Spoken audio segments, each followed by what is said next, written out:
The last thing they did was shoot out the streetlight.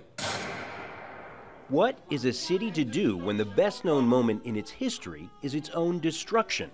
Detroit, out of all cities that burned during this time, turned out to be the worst in terms of loss of life and destruction of property.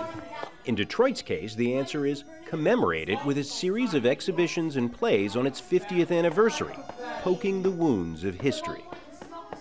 I think part of the reason rebellion is interesting and important to look at and examine right now is because there's so much still inequality in education, inequality in unemployment, there's still police brutality, and there's still racial strife that exists throughout the country. The Detroit riots, or uprising, depending on your perspective, are a time many here would like to forget. When we first proposed this, there was some pushback, internally, externally, and in fact there still is some pushback. This was a very trying time, and a lot of people were thinking, why do you want to scratch that scab? But again, if we don't deal with it, we're not going to get beyond it. That's especially true with a half-century anniversary falling during an urban renaissance after 5 decades of decline.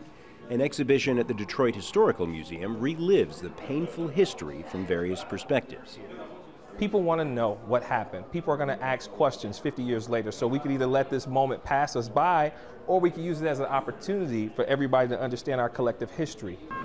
The spark, as always, was a minor incident, a raid on what Detroiters call a blind pig, an after-hours bar.